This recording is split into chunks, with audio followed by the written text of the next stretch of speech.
ونصلي على رسوله الكريم أما بعد فأعوذ بالله من الشيطان الرجيم بسم الله الرحمن الرحيم كل نفس بما كسبت رهين إلا أصحاب اليمين في جنات يتساءلون عن المجرمين ما سلككم في سقر قالوا لم نك من المصلين ولم نك نطعم المسكين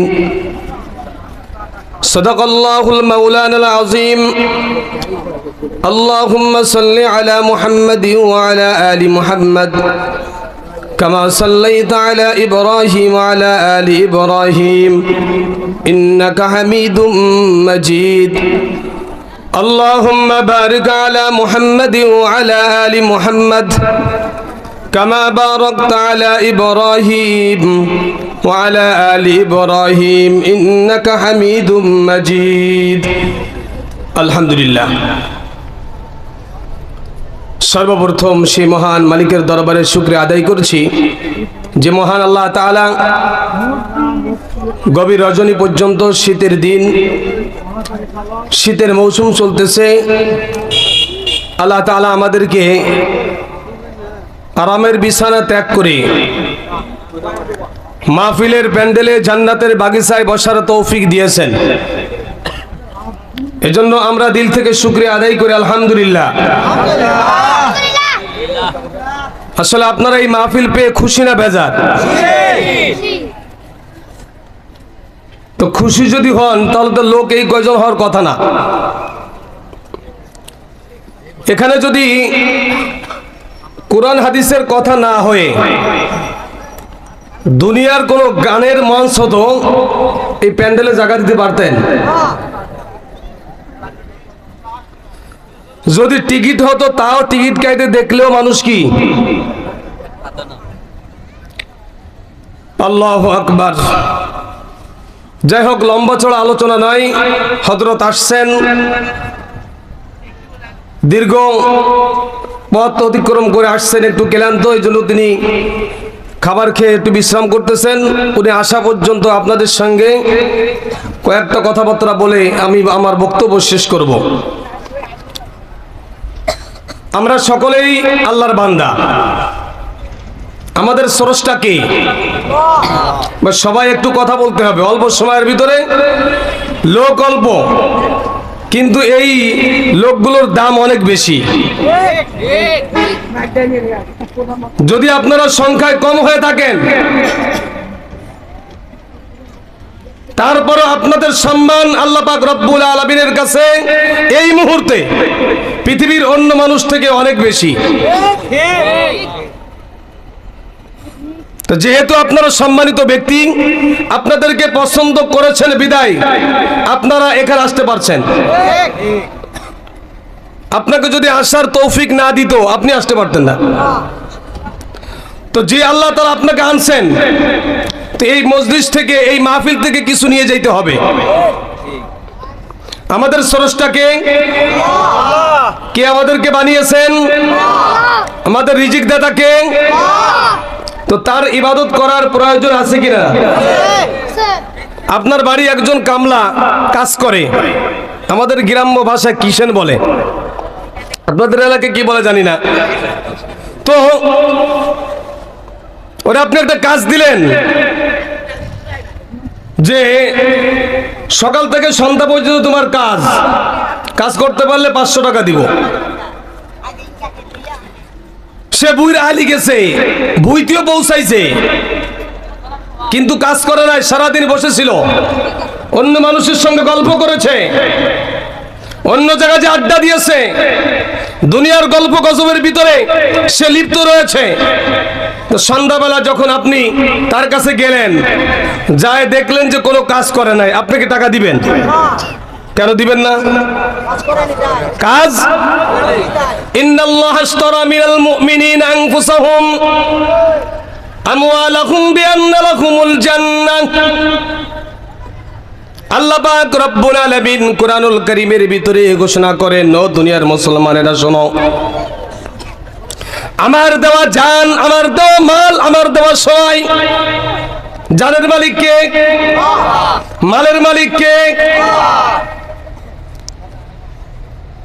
আপনি যদি চিন্তা করেন এই মালের মালিক হলো আমি, আমার জ্ঞানের কারণে মালের মালিক আমি হয়েছি, আল্লাহ পাক রব্বুল আলামিন বলেন কোরআনের ভিতরে সূরাতুল বনী ইসরাঈলের ভিতরে আল্লাহ পাক রব্বুল আলামিন বলেন যে আমি আল্লাহ তাআলা যাকে ইচ্ছা তাকে সম্পদ দান করব, যাকে ইচ্ছা তাকে মাল দৌলত দিব এবং যতটুক ইচ্ছা ততটুক দিব। যাকে ইচ্ছা তাকে যতটুক ইচ্ছা ততটুক দিবে। আপনি চাইলেন অনেক, কিন্তু আপনাকে দেয়া হলো না। আর একজন চাই নাই, সে পেয়ে যাচ্ছে। অনেক সময় আমরা মনে করি আমি একজন নামাজি ব্যক্তি, আমি আল্লাহ পাক রব্বুল আলামিনের কথা মতন 5 ওয়াক্ত নামাজ পড়ি, ফজরের নামাজও কাজা করি না। আল্লাহর কাছে তো কত কিছু বলি, কত কিছু চাই, আল্লাহ তাআলা আমার সংসারে একটু উন্নত দান করে না। আমার পাশের একজন ভাই নামাজও পড়ে না, জিকির আজকার করে না, আল্লাহর নাম মুখে রয় না, তারপরও ওই লোকটাকে আল্লাহ তাআলা আমার এলাকার ভিতরে ধনী ব্যক্তি বানিয়ে দিয়েছেন। আল্লাহ পাক রব্বুল আলামিন বলেন, আল্লাহর হাবিব রাসূল আরবি সাল্লাল্লাহু আলাইহি ওয়াসাল্লাম বলেন, আমি কাউকে ধন দৌলত দিয়ে পরীক্ষা করি, আবার কাউকে না দিয়ে পরীক্ষা করি। আমি যাকে না দিয়ে পরীক্ষা করি, পরীক্ষা এইটা যে সে আমার সম্পদ থেকে যা কিছু পেয়েছে তাই পেয়ে খুশি না বেজার। আর যাকে দেয়া হয়েছে ওই লোকটাকে দিয়ে পরীক্ষা হলো, তারে ওই যে মাল দৌলতের মালিক বানিয়েছেন, ও কি মাল দৌলত পেয়ে খুশি না বেজার? বেজারের অর্থ হলো সে দুনিয়ার ভিতরে অবৈধ পন্থায় টাকা উপার্জন করে, অবৈধ পন্থায় টাকা খরচ করে। আল্লাহর হাবিব রাসূল আরবি সাল্লাল্লাহু আলাইহি ওয়াসাল্লাম হাদিসের ভিতরে বর্ণনা করেছেন, কিয়ামতের ময়দানে একজন পাক্কা মুসলমান ইমানদার গরিব, আর একজন পাক্কা মুসলমান ইমানদার ধনী। এই দুই ব্যক্তি কিন্তু ইমানদার। একজন খাঁটি ইমানদার ধনী আর একজন খাঁটি ইমানদার গরিব। ওই লোকটা, এই যে দুই ব্যক্তির কথা বলা হয়েছে, আল্লাহর নবী বলেন যেই লোকটা গরিব মানুষ, ওই লোকটা 500 বছর আগে ওই ধনীর আগে জান্নাতে চলে যাবে। তাফসীরের ভিতরে আসছে, ছাত্র উস্তাদের কাছে জিজ্ঞাসা করছে, হুজুর ধনী ব্যক্তি আর গরিব ব্যক্তি, ধনী কেন 500 বছর পরে জান্নাতে যাবে আর গরিব ব্যক্তি জান্নাতে আগে যাবে কেন? হুজুর প্রশ্নের জবাব মুখে দেয় নাই। প্রত্যেকটা ছাত্রকে 2 টাকা, 3 টাকা, 5 টাকা, 10 টাকা, 15 টাকা, 20 টাকা করে দিছে। যেই লোকটা প্রশ্ন করছে ওই ছাত্রটাকে 1 টাকা দিছে। 1 টাকা দিয়ে বলতেছেন, যাকে 5 টাকা দিছে, যাকে 10 টাকা দিছে, 20 টাকা দিছে, সবাইকে উদ্দেশ্য করে বলেন, এই টাকাটা তোমরা যেখানে ইচ্ছা সেখানে খরচ করবে এবং আগামীকাল আমার কাছে হিসাব দিবে। যেই লোকটাকে 1 টাকা দেয়া হয়েছে ওই লোকটার হিসাব সহজ হবে না কঠিন হবে? ওই লোকটাকে জিজ্ঞাসা করার সাথে সাথে ওই লোকটা বলবে 1 টাকা দিয়ে একটা লজেন্স কিনে খেয়ে ফেলছি, হিসাব। যেই লোকটাকে 20 টাকা দেওয়া হয়েছে ওই লোকটা বলবে 5 টাকা দিয়ে অমুক জিনিস কিনেছি, 2 টাকা দিয়ে অমুক জিনিস কিনেছি, 1 টাকা দিয়ে অমুক জিনিস কিনেছি, 10 টাকা দিয়ে অমুক জিনিস কিনেছি। এই যে হিসাব দিতে তার একটু দেরি লাগবে কি লাগবে না? হুজুর বলেন, যেই লোকটা ধনী এবং যেই লোকটা ইমানদার আর যেই লোকটা গরিব কিন্তু ইমানদার ব্যক্তির দুনিয়ার কোন মাল দৌলতের হিসাব আল্লাহর কাছে দেওয়া লাগবে না। আর ধনী ব্যক্তিকে আল্লাহ তাআলা হিসাব নেবে, ওই হিসাব দিতে ধনী ব্যক্তি 500 বছর সময় লাগবে। এই জন্য মুসলমান ভাইরা, আমরা যারা অল্প সংখ্যক, আমরা মনে করি আজকে মাহফিলটা মনে হয় আল্লাহর দরবারে কবুল হয় নাই। আপনাকে আমাকে যদি আল্লাহ তাআলা পছন্দ না করেন, ভালো না বাসতেন, তাহলে এই জান্নাতের বাগিচার ভিতরে আল্লাহ তাআলা আমাদেরকে আনতেন না। আল্লাহ তাআলা পছন্দ করেছেন, ভালোবেসেছেন, মোহাব্বত করেছেন বিদায় আল্লাহ পাক রব্বুল আলামিন আমাদেরকে এই জান্নাতের বাগিচার ভিতরে আসার জন্য সুযোগ দান করেছে। কত মানুষ রাস্তাঘাটে ঘোরাফেরা করতেছে, মনে মনে চিন্তা করে মাইকের আওয়াজ তো পাইতেছি, ওয়াজ শুনতেছি, আল্লাহর হাবিব রাসূল আরবি সাল্লাল্লাহু আলাইহি ওয়াসাল্লাম ওয়াজ করতেছেন সাহাবীদেরকে নিয়ে। এক ব্যক্তি রাস্তা দিয়ে হেঁটে যাচ্ছে, তিনজন ব্যক্তির উদাহরণ দিয়েছে। তিন ব্যক্তি যাইতেছেন, এক ব্যক্তি দেখেন এখানে কোরআন হাদিসের কথা হচ্ছে, সাথে সাথে বসে পড়লেন। দ্বিতীয় ব্যক্তি একটু দাঁড়াইলেন, মনে মনে চিন্তা করলেন এখানে কি বসবো কি বসবো না। যেই বক্তা সারা কথা বলতেছে তার সুরটা কি ভালো কি ভালো না, তার কথাবার্তা ভালো কি ভালো না, আমার নেতার পক্ষের কথা হয় কিনা দেখি, একটু শুনে দেখি। দাঁড়িয়ে দাঁড়িয়ে কিছুক্ষণ পর্যন্ত শুনলেন, এরপরে তার ভালো লাগলেন, তিনিও বসে পড়লেন। তৃতীয় ব্যক্তি মনে মনে চিন্তা করলেন এই আওয়াজ আমার শোনা যাবে না, আমার বাড়ি যাইতে হবে, অনেক কাজ রয়েছে, কানের ভিতরে হেডফোন ঢুকাইয়া গান শুনতে হবে। একটা খেলা ছাড়ছে, খেলা চলতেছে, এই খেলা কে কয়টা গোল দিল ওটা দেখতে হবে, না হলে আমার এই খেলাটা মিস যাবে। এই জায়গা অপচয় সময় ব্যয় করে কোনো লাভ নাই।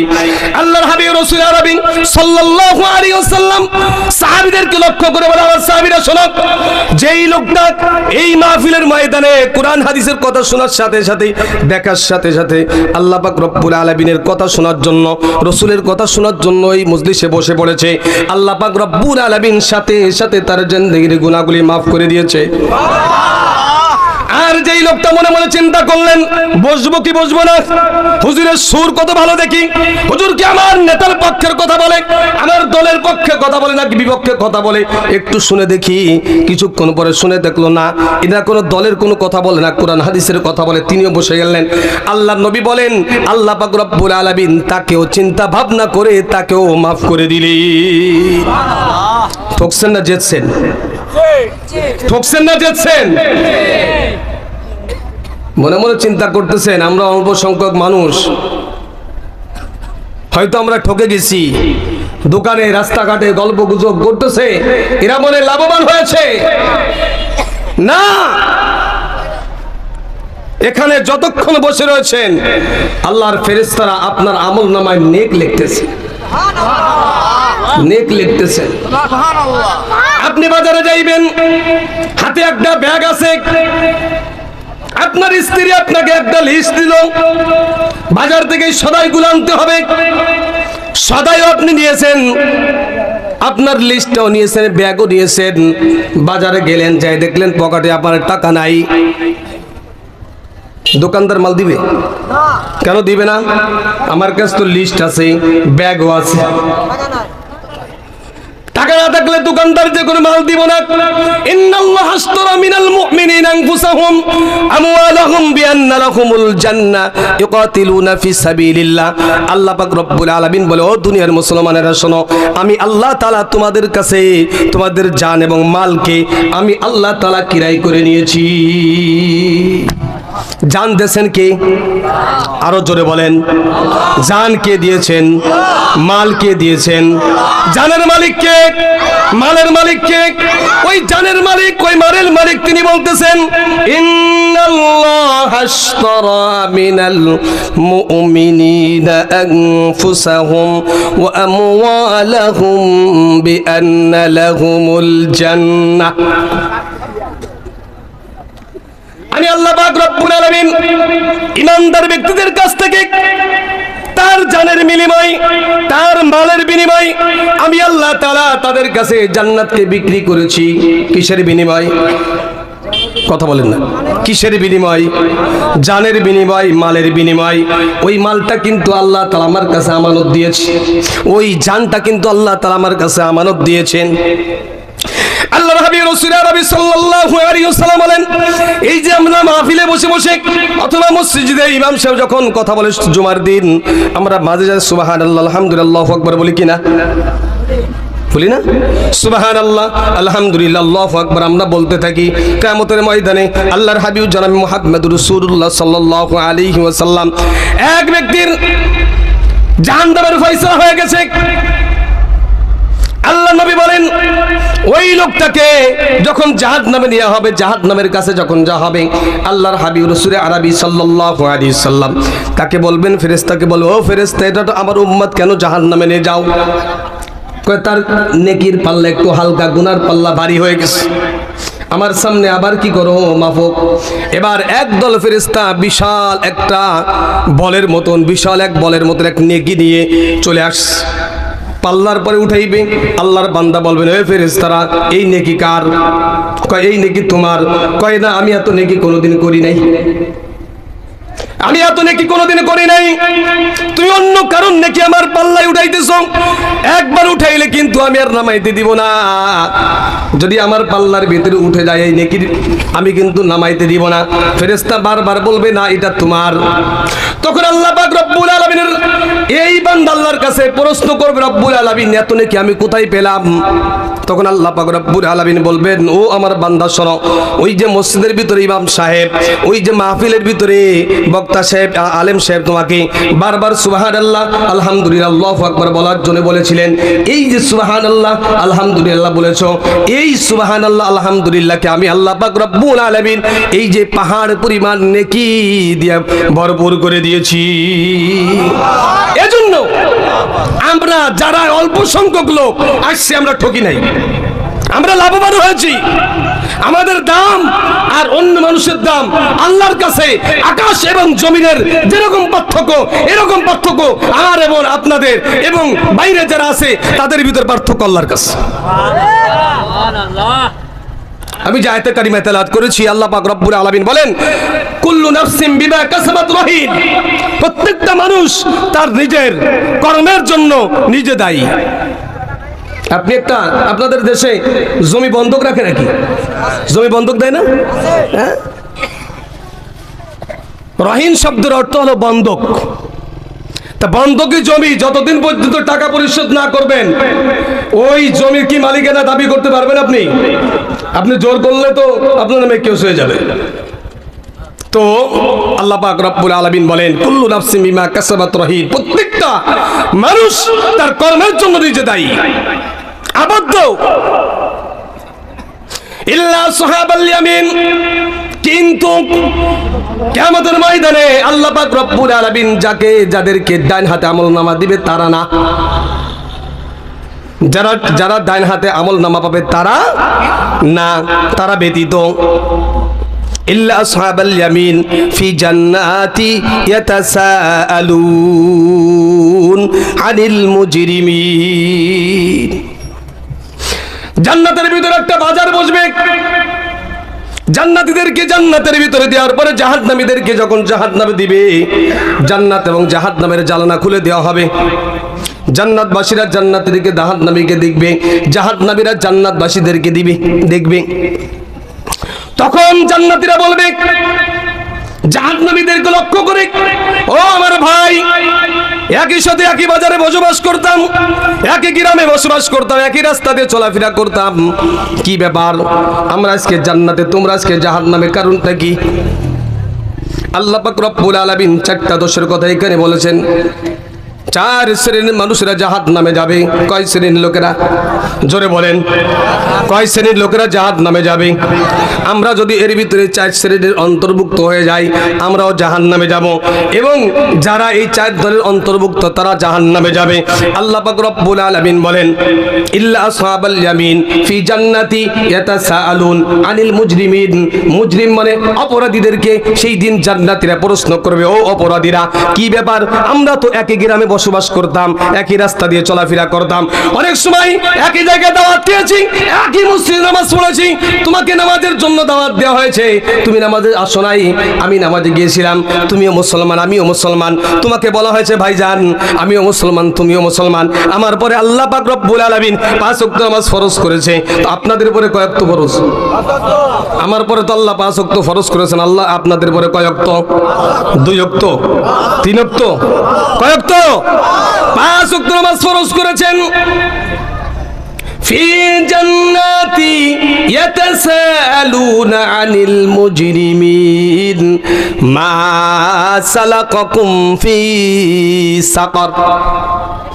সাকার নামক জাহান্নামের ভিতরে যখন এই মানুষদেরকে দেওয়া হবে, তখন জান্নাতবাসীরা তাদেরকে প্রশ্ন করবে, ও মাজলুমেরা, ও জাহান্নামবাসীরা, তোমরা কেন আজকে জাহান্নামের ভিতরে আসছো? তোমাদের অপরাধটা কি? কি অপরাধের কারণে তোমরা আজকে জাহান্নামে আসছো? তখন জাহান্নামবাসীরা প্রথম প্রশ্ন উত্তর দিবে, কালু লাম নাকু মিনাল মুসাল্লিন। দুনিয়ার ভিতরে তোমরা নামাজি ছিলে, আমরা নামাজি ছিলাম না। তোমরা নামাজ পড়তে, আমরা নামাজ পড়তাম না। তোমরা নামাজের দাওয়াত দিয়েছে, আমরা নামাজ দাওয়াত দিও নাই, নামাজকে গ্রহণ করি নাই, নামাজে পড়ি নাই। এই জন্য এই অপরাধের কারণে আমরা আজকে জাহান্নামে আসছি। কয় নম্বর কারণ? কারণটা কি? নামাজ পড়েন তো আপনারা সবাই? জান্নাতে যাওয়ার জন্য নামাজ পড়তে, আল্লাহু আকবার, মিফতাহুল জান্নাতিস সালাহ। নামাজ হলো জান্নাতের চাবি। যার কাছে, যার ভিতরে নামাজ নাই, রাসূল এক হাদিসের ভিতরে বলেছে তার ভিতরে ঈমান নাই। আর যেই ব্যক্তির ভিতরে ঈমান নাই ও জান্নাতেই যাবে না। অন্য হাদিসের ভিতরে বলেন, যেই ব্যক্তি নামাজ পড়ে না সে আমার উম্মতের দলভুক্ত নয়। অন্য হাদিসের ভিতরে আল্লাহ নবী বলেন, তোমরা যদি কোনো ব্যক্তিকে মসজিদে যাইতে আসতে দেখো, মানে মসজিদে যায় আর আসে, মসজিদের ভিতর ঢোকে নাই না, মসজিদে যায় আর আসে মানে কি? মসজিদে যায় নামাজ পড়ার জন্য, আবার বের হয়, অর্থাৎ মসজিদে যাওয়া আসা করে। যদি কোনো ব্যক্তিকে দেখতে পাও, তবে তার ঈমানদার হওয়ার জন্য তোমরা সাক্ষী দাও। তাই ঈমানদার দাবি করতে হলে প্রথম নম্বর কাজ হলো কি? আল্লাহর হুকুম 5 ওয়াক্ত নামাজ পড়বো তো ইনশাআল্লাহ? কারা কারা পড়বো? আজকের মাহফিল আল্লাহ পাক রব্বুল আলামিন কবুল করুক, সবাইকে 5 ওয়াক্ত নামাজ পড়ার তৌফিক দান করুক, আমিন। ক্বালু লাম নাকু মিনাল মুসাল্লিন ওয়ালাম নাকু নুতঈমুল মিসকিন। 2 নম্বর অপরাধ হলো আমরা মিসকিনদেরকে, এতিমদেরকে খানা খাওয়াইতাম না, নিজেরা খানা দিতাম না, আর একজন দিলে তাদেরকে বাড়া দিতাম। এতিমরে খাওয়াস কে? এই বেটা, এতিমরে খাওয়ার দিস কেন? ধমক দিতাম। আমরা তো দিতামই না, এবং যারা দিত আমরা তাদেরকে নিষেধ করতাম। ক্বালু লাম নাকু মিনাল মুসাল্লিন ওয়ালাম নাকু নুতঈমুল মিসকিন ওয়া কুন্না নাখুদু মাআল খায়িজিন। 3 নম্বর অপরাধ হলো, দেখবেন চায়ের দোকানে বসে অমুক দলের গীবত, অমুক চেয়ারম্যান দাঁড়াইছে, অমুক মেম্বার দাঁড়াইছে, অমুকের গীবত, তমুকের গীবত, অমুক নামাজ পড়ে, মিথ্যা কথা কয়, এই নানান সমালোচনা। অর্থাৎ আল্লাহ পাক রব্বুল আলামিন বলেন, যারা কুরআন নিয়ে সমালোচনা করে, হাদিস নিয়ে সমালোচনা করে, আল্লাহকে নিয়ে সমালোচনা করে, রাসূলকে নিয়ে সমালোচনা করে, তারা ওই দল আরো তাদের দলভুক্ত হয়ে তারাও বিভিন্ন জায়গায় যায় যে এরকম ভাবে আল্লাহ এবং আল্লাহ রাসূলের বিরুদ্ধে তারা কথা বলতো, তারা জাহান্নামে যাবে। 3 নম্বর, ওয়া কুন্না নাখুদু মাআল খায়িজিন, ওয়া কুন্না নাখুদু মাআল খায়িজিন।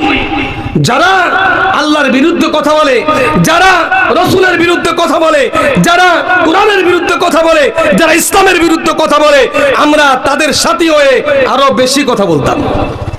3 নম্বর অপরাধ। 4 নম্বর অপরাধ হলো ওয়া কুন্না নুকাদ্দিবু বিয়াউমিদ্দিন। আমরা কিয়ামত দিবসকে অস্বীকার করি। আমরা কিয়ামত দিবসকে অস্বীকার করতাম। আমরা যারা এখানে আছি, কিয়ামত বিশ্বাস করেন তো? হ্যাঁ, কে কে বিশ্বাস করেন? ভূমিকম্প আসছিল, কে কে জানেন? হ্যাঁ, ভূমিকম্প আসছিল না? হ্যাঁ, পাইছিলেন, টের পাইছিলেন?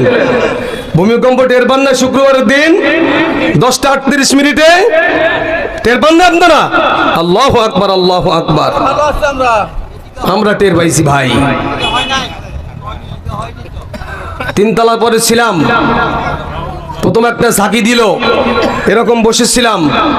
দ্বিতীয় যখন ঝাঁকি দিল, আমার মনে হচ্ছিল কিয়ামত মনে হয় এখনই কায়েম হয়ে যাবে। বিল্ডিং এর সমস্ত মানুষ দৌড় দিয়ে বের হয়ে গেছে, আমি একাই তিনতলা পরে দাঁড়িয়ে রয়েছি আর আল্লাহর কাছে ইস্তেগফার করতে, আস্তাগফিরুল্লাহ। এই অবস্থায় যদি আমিও নামতে যাই পড়ে মারা যাই, যাইতে পারি না? শোনেন নাই, নেটের যুগ আর তো এখন সারা দুনিয়া অল্প সময়ের ভিতরে সবকিছু ছড়িয়ে পড়ে। ঢাকার ভিতরে বিল্ডিং এরই ভেঙ্গে মানুষ মারা গেছে, রাস্তারই পড়ে এরকম মানুষ মারা গেছে।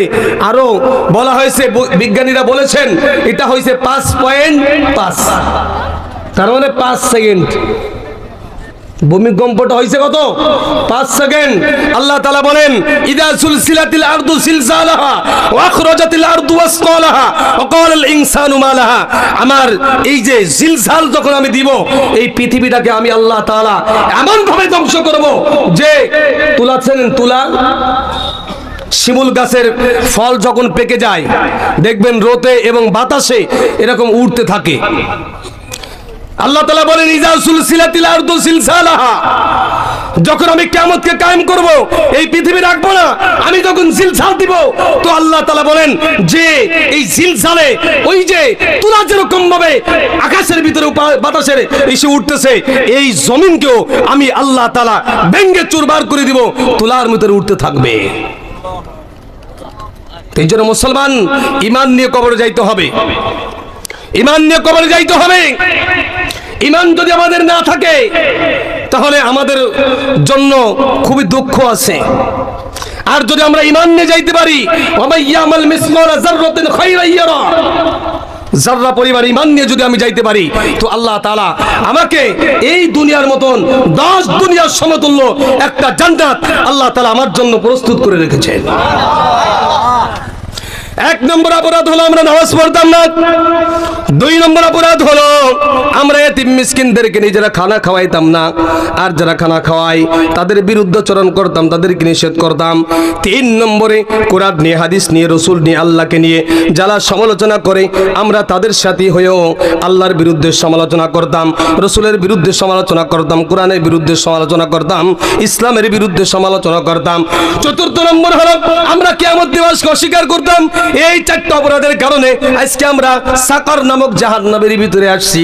আল্লাহ পাক রব্বুল আলামিন বলেন, কুন্না নাকুদু মাআল খায়জিন ওয়া কুন্না নুকাদ্দিবু বিয়াউমিদ্দিন হাত্তা আতাদাল ইয়াকিন। এই যে আল্লাহকে বিশ্বাস না করা পর্যন্ত, না করতে করতে আমাদের মৃত্যু এসে গেছে, মৃত্যু পর্যন্ত আমরা এই অবস্থার পরে ছিলাম। এই জন্য মুসলমান ভাইরা আমার, আমাদেরকে ঈমান নিয়ে কবরে যাইতে হবে। এই 4 শ্রেণীর অন্তর্ভুক্ত হওয়া যাবে না। এই 4 শ্রেণীর অন্তর্ভুক্ত যদি আমরা হয়ে যাই, আমাদেরকে আল্লাহ তাআলা জাহান্নাম দিবে, আমাদের জন্য আল্লাহ তাআলা জাহান্নাম প্রস্তুত করে রেখেছেন। আমরা কি জান্নাতে যেতে চাই না জাহান্নামে যেতে চাই? সবাই ভাই মুখ দিয়ে বলি আমরা জান্নাতে যেতে চাই। জান্নাতে যেতে চাই তো জান্নাতের কাজ করবো তো ইনশাআল্লাহ। তো আমাদের আজকের মাহফিলের প্রধান আকর্ষণ যার জন্য আপনারা বসে আছেন, আমি তো একটু শুধু লোকজনকে গুছানোর জন্য কথাগুলো বললাম। তো যেই লোকটার জন্য আপনি এতক্ষণ পর্যন্ত অপেক্ষা করছেন, এই এত বড় সামিয়ানার আয়োজন হয়েছে, মানুষ টাকা দিয়ে, পয়সা দিয়ে, শ্রম দিয়ে এই মাহফিলটা আয়োজন করেছে, যাকে কেন্দ্র করে, যাকে উদ্দেশ্য করে, সেই হযরত শায়েখ আব্দুর রহমান বিপ্লবী সাহেব আমাদের মাঝে উপস্থিত হয়েছে। তো সর্বোপরি কথা হলো যে আমরা নামাজ পড়বো। আমরা কি করব? নামাজ পড়বো। 2 নম্বরে এতিম মিসকিন অসহায় যারা আছে, রাসূল বলেন আমি এতিম। রাসূল বলেন কি? আমি এতিম। তোমরা যদি এতিমকে ভালোবাসো, আমি রাসূলকে ভালোবাসা হবে। এই জন্য আমরা এতিম, মিসকিন, অসহায় এদেরকে সাহায্য করব। 3 নম্বরে যারা গীবত করে, যারা সমালোচনা করে রাসূলকে নিয়ে, আল্লাহকে নিয়ে ব্যঙ্গচিত্র করে, আল্লাহর বরত্ব নিয়ে। কয়েকদিন আগে একজন ব্যক্তিকে জেলখানায় ঢোকানো হয়েছে। সে বলে যে আল্লাহ যে কি কয়, এর আগা গুয়া কিছুই বুঝি না। নাউজুবিল্লাহ বললেন না? কি বললো? আল্লাহ যে কি কয়, এর আগার গুয়া কিছুই বুঝি না। গুয়া বোঝেন? গুয়া বোঝেন না? আগা গোয়ানে আগার গুলা কিছুই বোঝে না। তো তুমি বুঝবা কিভাবে? কোরআন হাদিস রিসার্চ না করলে তুমি কিভাবে বুঝবা? তুমি তো একটা বাউল শিল্পী, তুমি তো গান গেয়ে মানুষকে মাতাইতে পারো, শুধু তোমার ভিতরে তো কোরআন নাই, তুমি সূরা ফাতিহা ঠিক মতন পড়তে পারো না। আবার বলেছে যে আল্লাহ তাআলা, একজন প্রশ্ন করেছে আপনারা নাচেন কেন? কয় আল্লাহ তাআলা নাচতে বলছে। কয় কি? কয় কুল আউযু বিন নাস মালিকিন নাস ইলাহিন নাস। তো ও যে ভাষায় যেভাবে কোরআনটা তেলাওয়াত করেছে, আমি ওইভাবে তেলাওয়াত করে আপনাদের শোনাতে পারলাম না।